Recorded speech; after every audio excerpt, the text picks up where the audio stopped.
before I could do anything, I had to first hear. I had to hear what Jesus was telling me so that I could hear the silent screams of the unlovable. So, first of all, we have to acknowledge that there are two kinds of people, those that are easy to love and those that are hard to love. And let us try to understand why we become different. We were all made by the same God. We were made by God who is love and who gave us love. We were created in love. And yet we turn out very different. Why? Because we are all unique. We all have our personal experiences, our personal dreams, our ideas, perceptions, our trials, our tribulations, on and on and on and on. Okay, so we all go through different things, different events in life. And most importantly, the decisions we make and how we decide to do things is who we are today. So, are we lovable or unlovable? Anyway, so but with all these differences, we also have so much in common. And I will just mention one, which I'm very sure we all want and we all need, and that is love. So, what is love? What does it tell us? What does it do to us? Okay.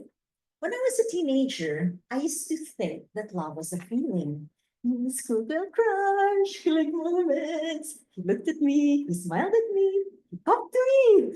So love was a feeling. This is the eros or the romantic love, which is the most common, the most talked about, and also the one that most songs are written about.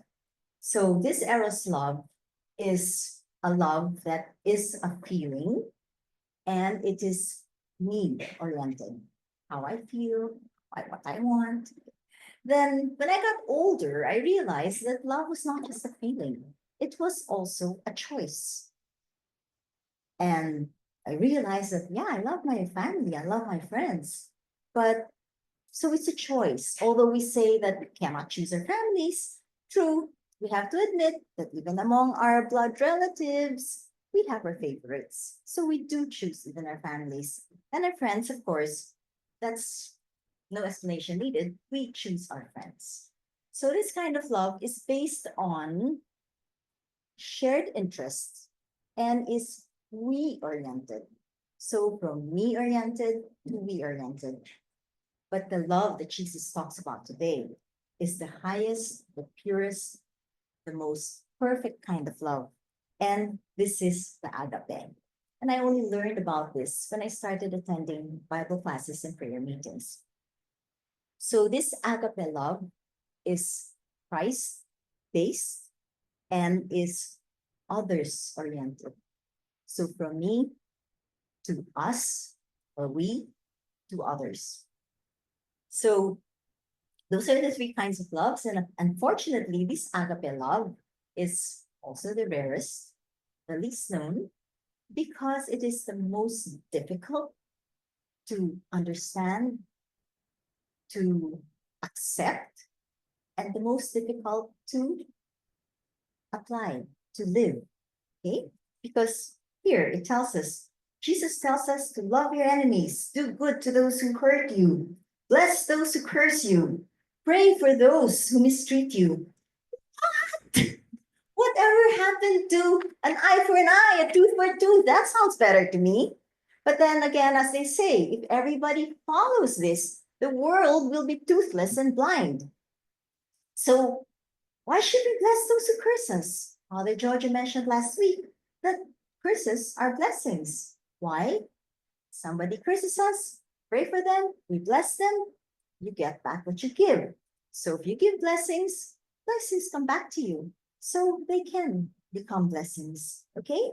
And then why should we love our enemies and those who hate us? Because when we love our enemies, it breaks the cycle of hate. Hate is a vicious cycle. I hate you. If you hate me, I'll hate you back. I'll hate you even more. And you'll hate me doubly more. And I'll hate you triple times more. So it just goes on and on and on. But if we give love, it will break this cycle. One time I had a friend who one day, I saw her and I was like, hey, hi. And she gave me the evil eye. I was like, oh, what happened? What did I do? And she snubbed me. She didn't talk to me. And I didn't know why, because she didn't talk to me. So I said, let it pass. Let it go. Maybe it'll pass, but it didn't. Next thing I knew, she was bad mouthing me. And I realized it was for some very trivial matter. And then one day her brother died unexpectedly. And when I heard about it, some people were saying, oh, see, Carol, karma yan. I said, no, no, no, no, no. This is a life you're talking about. This is someone who she dearly loved. So I wrote her a note, dropped the mass card in her mailbox. And after that, I saw her. She was in the office, and I said, I have to let her know. I don't care if she snubs me, maybe even spit harsh words at me. I said, I have to let her know. So I approached her, and I told her that I gave my condolences and that she was in my prayers, and her brother and her whole family. And then suddenly she just hugged me and she goes, you're really a friend. So our friendship became even stronger after that.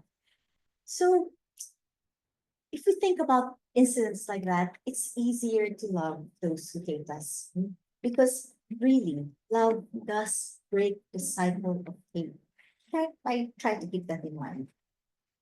Okay, so after the emotional battery, Jesus goes even further. He goes, includes the physical and material abuses. Offer the other cheek to one who strikes you. Pat, pat, ouch. Okay.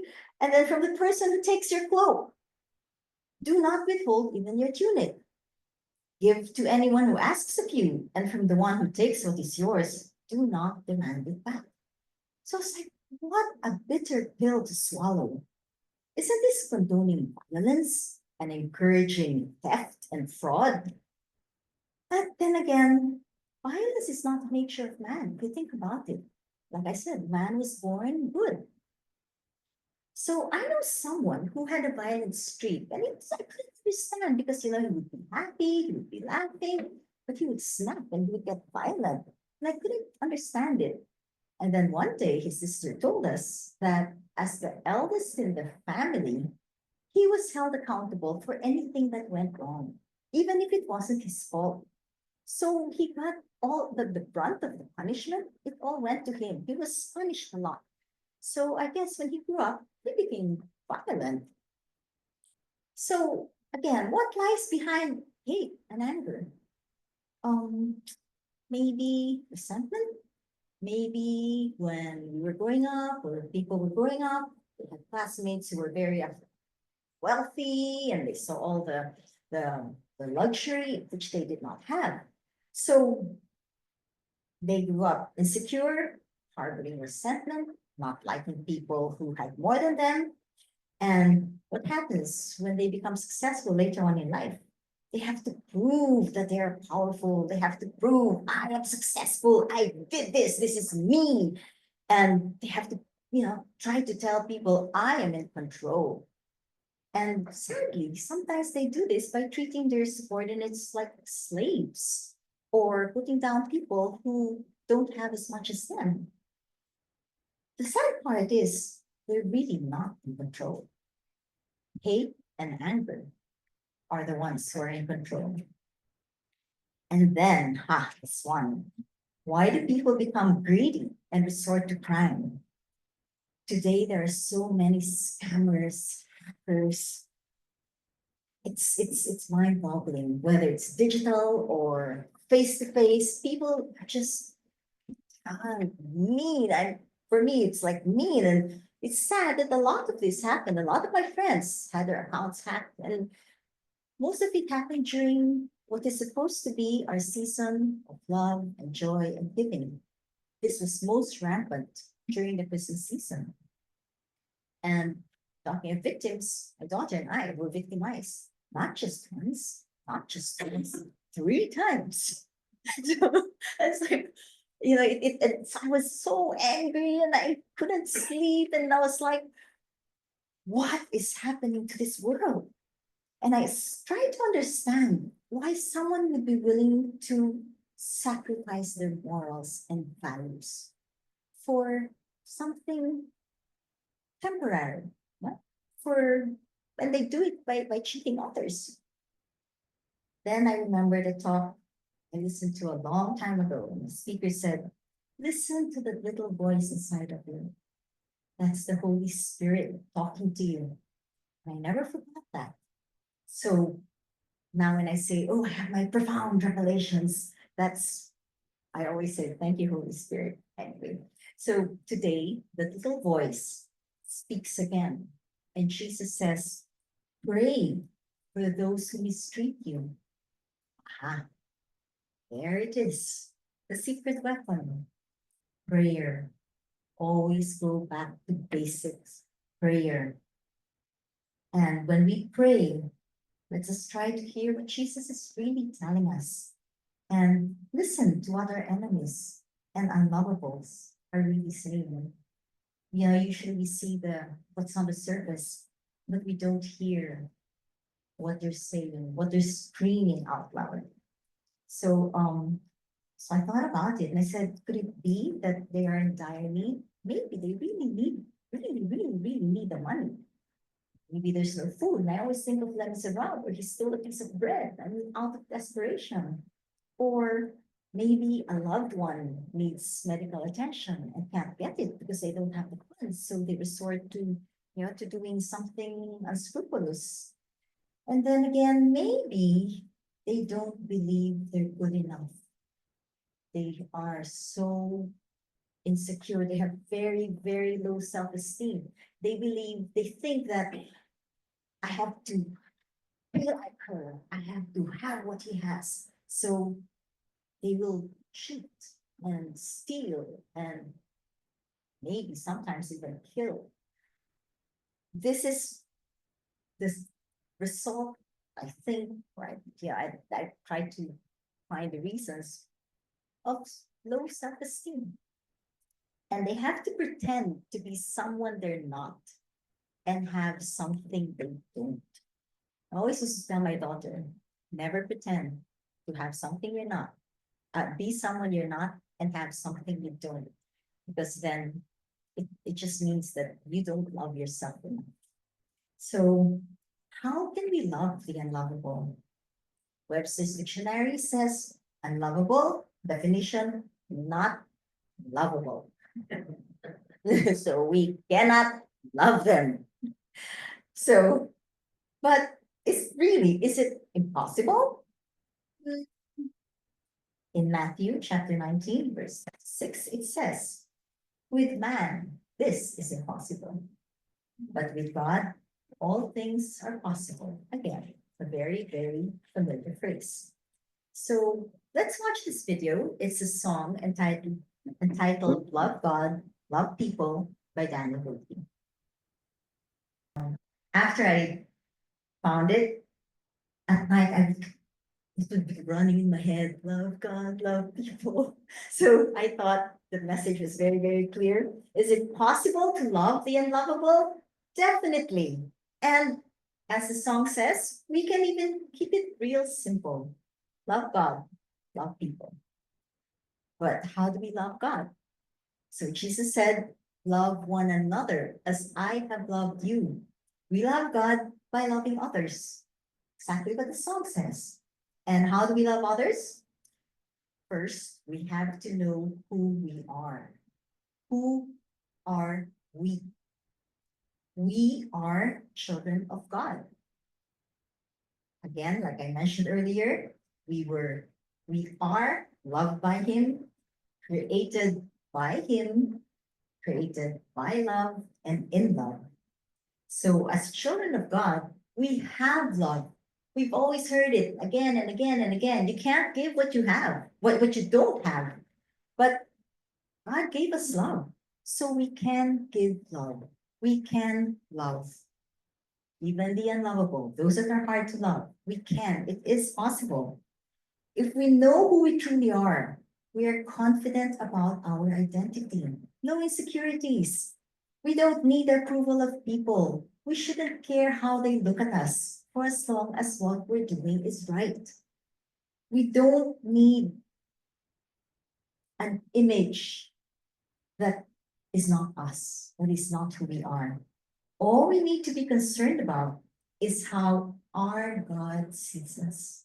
What do we look like in His eyes? Not what do we look like in other people's eyes. So we can't give, we can love and give love. So I have a question. Who thinks love is a two-way street? Is love a two-way street or a one-way street? No, two. Three-way street, okay. Four ways. Okay, so St. Thomas Aquinas said, quote, to love is to will the good of the other. Willing the good of the other means we want the person to be healthy and happy, even if it means sacrificing oneself. So to will the good of the other. And Bishop Robert Barron says that a relationship is a two-way street. A relationship. But love is a one-way street. Why? Because it is unconditional. It does not involve being loved back, nor does it mold or try to mold others, try to make them who we want them to be, how we want them to look. No, we just will the good of others.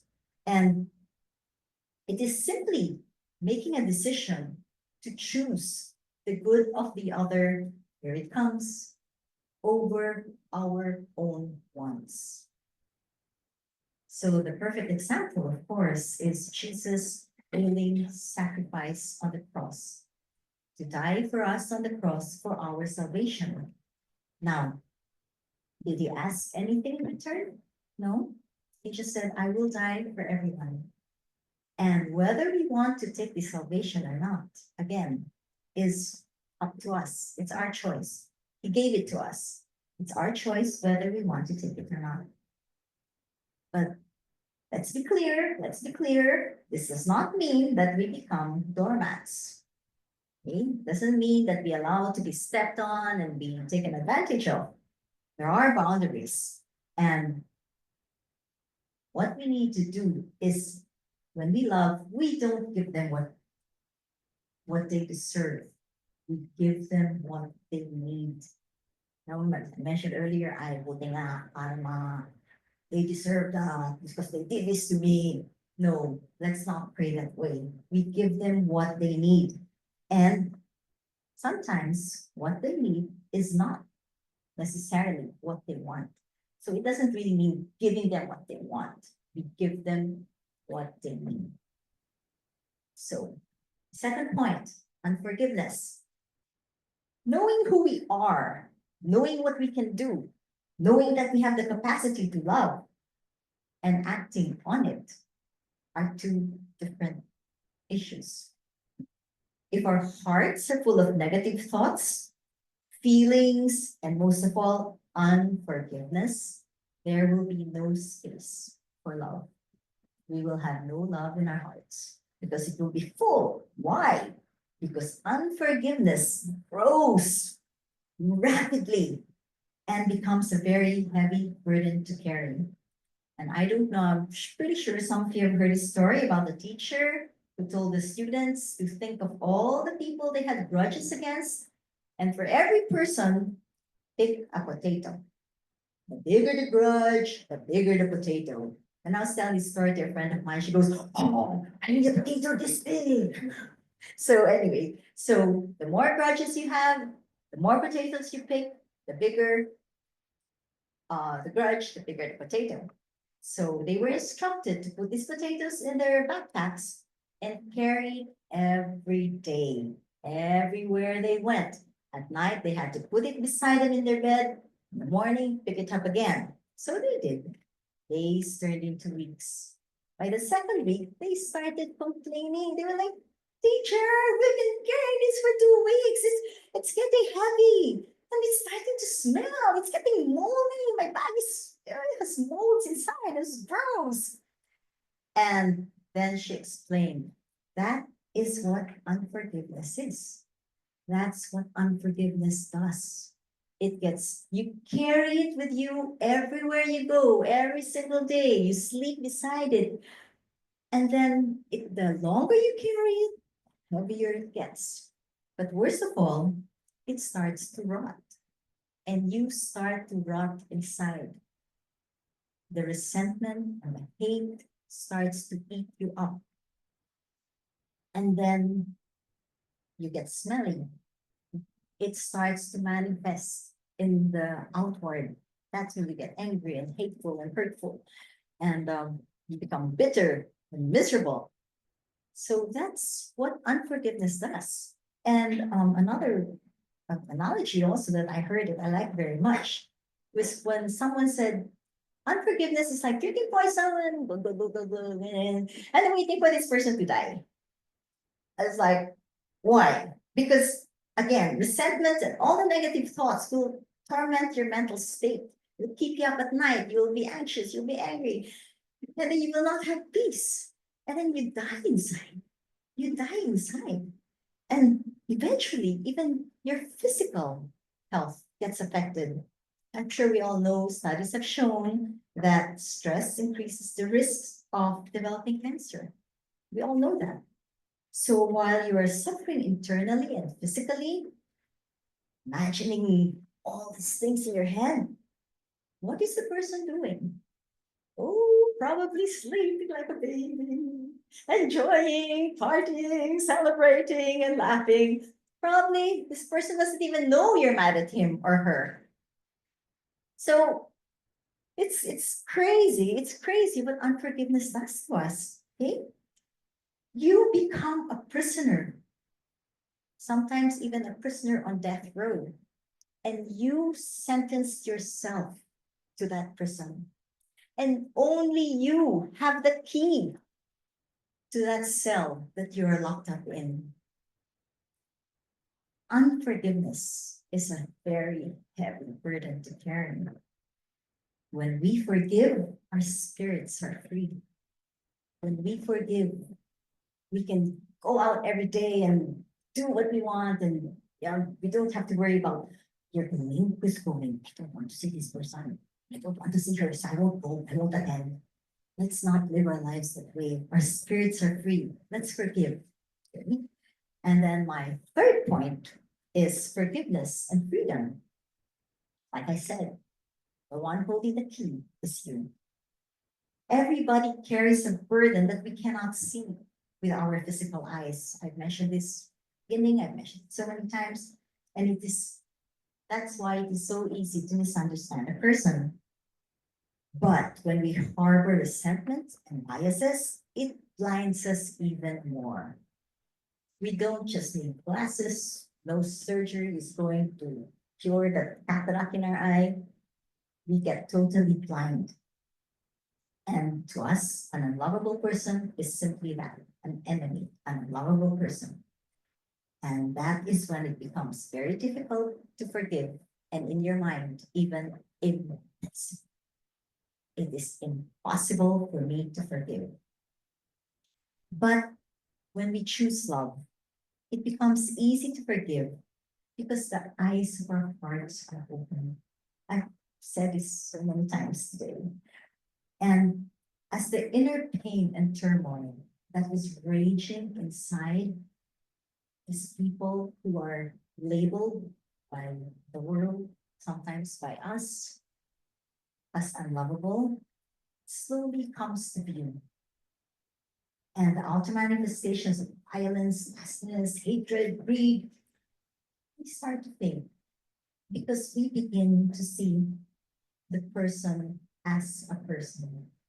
We begin to see the person as a child of God, as our brother, as our sister.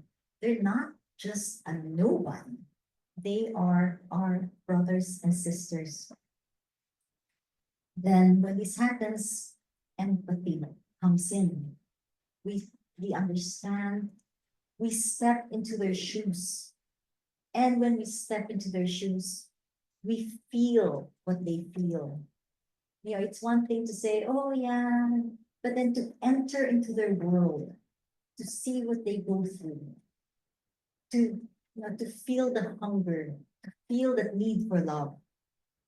This is what will allow us to love what we once thought of as the unlovables and the impossible to love. When love reigns in our hearts, forgiveness follows. And when we forgive, we become free. I have one more song for you, and it's entitled Forgiveness by Matthew West. So again, the words of the songs, I couldn't say it well enough, so I decided to show you the video. So the prisoner that it really sets is free. For me, that's something to really keep with you all the time. And I'd like to go back to my being scammed. After that, as I mentioned, I learned to listen to that little voice and decided to pray for the scammers, the hackers. And I forgave them. And I prayed that they would realize their folly and turn back to the Lord. I didn't wish them evil. Once upon a time, I used to say, God is not sleeping. He will take care of that. But in the Bible, it says, revenge is mine for me. I'm sick of Lord. Shower your revenge upon them. I will not touch them. You be the one. But then I realized we're talking about souls here. As I mentioned, they're sacrificing their values, their morals, their souls for something earthly. And I prayed for them, and I prayed for their immortal souls, and I prayed for their conversion. And then just like that, the little voice, I found my peace. Because the little voice came back saying, by praying for them and their conversion, you are also saving a lot of people from being fooled, from being scammed, from being wrong. Because there will be one less cook in the world. And when we will the good of others, goodness comes back. He said, at the end, by praying for them, I will benefit from it. I will benefit from it. Maybe somebody who wanted to fool a friend or a family or me again, maybe if they get converted, they won't do it. So we help make the world a better place. And when I started, now I realize that, yeah, praying and letting God, give his vengeance, it's really not enough. We have to go again one step further and pray for their conversion. Pray that they will realize their calling. And at the end, he said, do you really want to go to heaven alone? You're alone, that's not heaven. You want to take as many people with you. And prayer can help us with this. Okay. We should want as many people to go to our Father and do whatever we can to make this happen. When I changed my mindset, I was free. I felt so free. I wasn't angry anymore. I started sleeping, and like I said, I found my peace, God's peace, not my peace, God's peace. And my heart was freed from the prison of my unforgiveness. When we love like Jesus, our hearts are free. So we have the physical freedom and our hearts are free. Jesus said, forgive and you will be forgiven. Give and gifts will be given to you. What do we give? Forgiveness. Forgiveness is for giving. That's why that is forgiving. And what do we receive? What is the gift we receive? Freedom. Freedom of our spirit and freedom of our hearts. And freedom is the gift and the blessings we will receive. So for today, I love this picture. Freedom of heart, freedom of spirit. So today's questions, I put, excuse me, what words in today's readings did you hear today? What are these words telling you? Okay. In I learned one time, there's this when you reflect, we have this formula called word, WORD. So what word hit you? What is the order? What's it telling you? What is your reality? And what is your direction to make this happen? So that's not there, but it's just something to think about. Second question is, do you believe you're capable of loving the unlovable? And what can you do so you can see more clearly what lies beneath the surface and hear what these unlovables are really saying? Third, is there anyone you have not yet fully forgiven? If there is, what will it take for you to take out the key and open the gates to your freedom? And if your heart is free, how difficult was it to forgive? And what was your source of strength and inspiration? How did you do it? So with that, thank you.